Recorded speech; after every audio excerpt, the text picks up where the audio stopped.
കോഴിക്കോട് വൻ ലഹരിവേട്ട. MDMA-യുമായി വിമുക്ത ഭടനും പെൺസുഹൃത്തും ഉൾപ്പെടെ 4 പേർ പിടിയിൽ.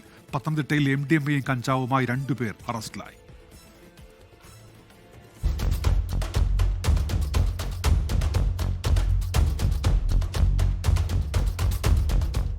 രഹസ്യ വിവരത്തെ തുടർന്നുള്ള പരിശോധനയിലാണ് കോഴിക്കോട്ടെ സ്വകാര്യ ലോഡ്ജിൽ നിന്ന് 709 ഗ്രാം MDMA-യുമായി യുവാവ് പിടിയിലായത്. വാണിമേൽ സ്വദേശി ഷംസീറാണ് അറസ്റ്റിലായത്. ബംഗളൂരുവിൽ നിന്ന് മയക്കുമരുന്ന് കൊണ്ടുവന്ന് ലോഡ്ജുകൾ കേന്ദ്രീകരിച്ച് വിൽപ്പന നടത്തുകയായിരുന്നു പ്രതി. ഇതിനിടയിലാണ് ഗോവിന്ദപുരത്ത് വെച്ച് പിടിയിലായത്. പിടികൂടിയ മയക്കുമരുന്നിന് 24 ലക്ഷം രൂപ വില വരുമെന്ന് പോലീസ് പറഞ്ഞു. ഡാൻസ് ഓഫ് സംഘവും മെഡിക്കൽ കോളേജ് പോലീസും ചേർന്നാണ് പ്രതിയെ അറസ്റ്റ് ചെയ്തത്.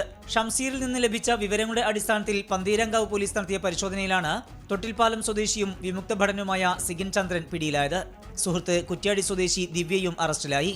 നല്ലളം സ്വദേശി മുഹമ്മദ് ഷാഫിയാണ് പിടിയിലായ മറ്റൊരാൾ. പെരുമണ്ണയ്ക്ക് സമീപത്തെ വാടക വീട്ടിൽ സൂക്ഷിച്ചിരുന്ന 8 ഗ്രാം MDMA കണ്ടെടുത്തു. പത്തനംതിട്ടയിൽ MDMA-യും കഞ്ചാവുമായാണ് 2 പേർ പിടിയിലായത്. പെരുമ്പട്ടി സ്വദേശി സാജു ജോൺ തോമസ്, പ്രശാന്ത് ചന്ദ്രൻ എന്നിവരാണ് അറസ്റ്റിലായത്. കോടതിയിൽ ഹാജരാക്കിയ സാജുവിനെയും പ്രശാന്തിനെയും റിമാൻഡ് ചെയ്തു. പത്തനംതിട്ട ബ്യൂറോയ്ക്കൊപ്പം 24 കോഴിക്കോട്. ലോകത്തെവിടെയായാലും ഏത് സമയത്തും 24 വാർത്തകളും ഓഗ്മെന്റഡ് റിയാലിറ്റി പാക്കേജുകളും എക്സ്പ്ലെയിനറുകളും വിശദമായി കാണാൻ ഞങ്ങളുടെ യൂട്യൂബ് ചാനൽ നിങ്ങൾക്ക് സബ്സ്ക്രൈബ് ചെയ്യാം.